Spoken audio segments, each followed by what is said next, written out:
दोस्तों, मैं हूँ आप सबकी अंजनी। आप सब देख रहे हैं अंजनी की दुनिया। जीकेपी में स्वागत है, अभिनंदन है। बड़ों को सादर प्रणाम है, छोटों को ढेर सारा प्यार और आशीर्वाद। तो चलिए दोस्तों, आज मैं आप सबको था सोमवार का व्रत कथा, जो लोग रहते हैं या रहती हैं, तो वो लोग सभी लोगों के लिए हेल्पफुल होगा। तो बने रहिए मेरे साथ।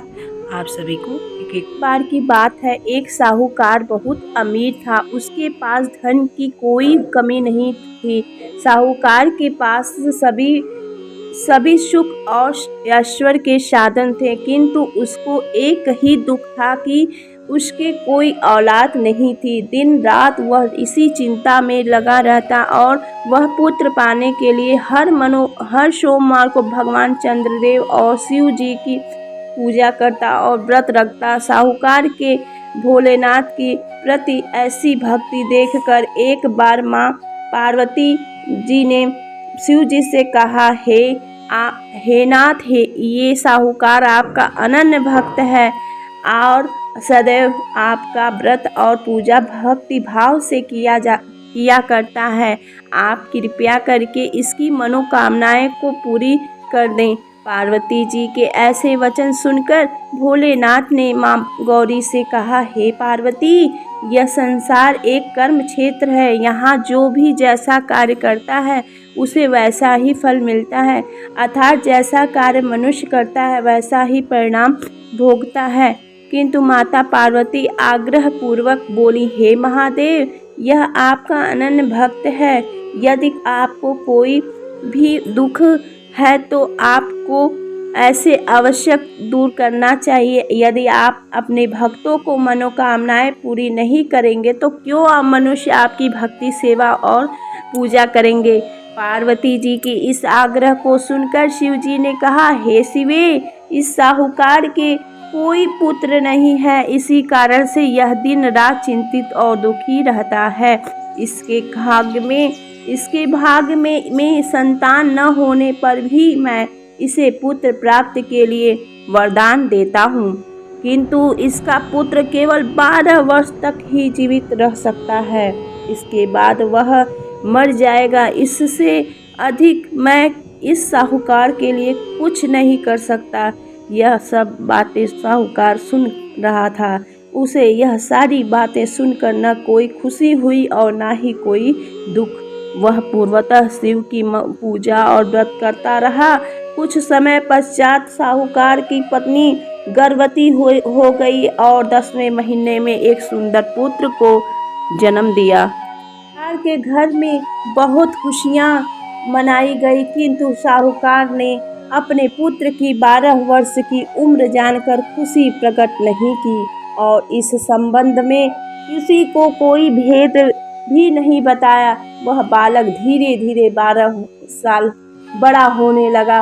वह बालक 11 साल का हो गया तो बालक की माता ने साहूकार से उसके विवाह के लिए कहा, किंतु साहूकार ने कहा कि मैं इसे काशी जी पढ़ने भेजूंगा।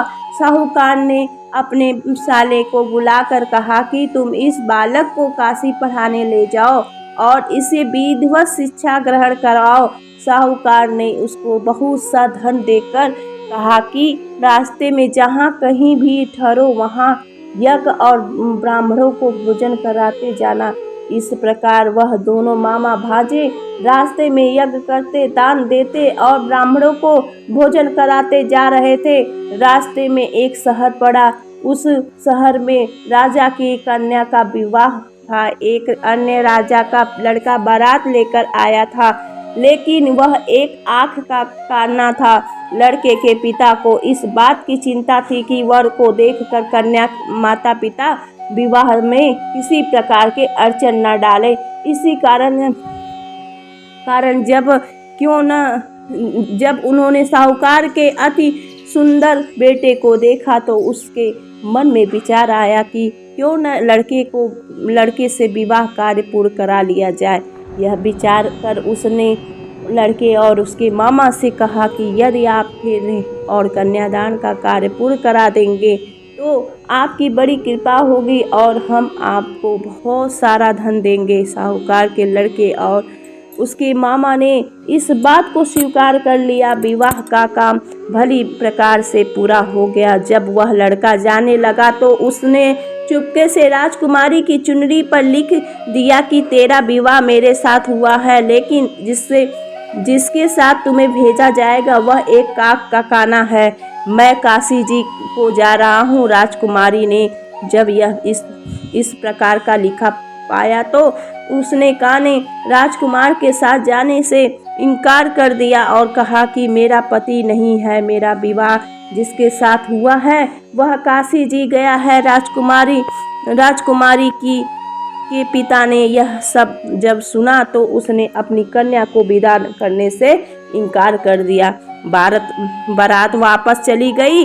उधर साहूकार का लड़का और उसका मामा काशी जी पहुँचे, जहाँ लड़के ने पढ़ना शुरू कर दिया था तथा अपना अतिरिक्त समय मामा भांजा यज्ञ दान आदि में व्यतीत करने लगे। कई महीने बीत गए। जब लड़का 12 साल का हुआ तो उस दिन लड़के के मामा ने यज्ञ का आयोजन कर रखा था। अचानक ही लड़के की तबीयत खराब हो गई। उसके मामा ने कहा कि अंदर जाकर सो जाओ। लड़का अंदर जाकर सो गया तो थोड़ी देर पश्चात लड़का मर गया। जब लड़के के मामा ने देखा कि वह मर गया तो वह बहुत दुखी हुआ। उसने सोचा कि मैं पहले यज्ञ पूरा कर लूँ, तब कुछ सोचूंगा। कि लड़के के मामा ने यज्ञ पूरा किया और फिर रोना प्रारंभ कर दिया। वह बहुत जोर से रो रहा था। संयोगवश शिव जी और पार्वती जी उधर से जा रहे थे। पार्वती जी ने भगवान भोलेनाथ से कहा, हे नाथ, कोई दुखी व्यक्ति रो रहा है, उसके कष्टों को दूर कर दो।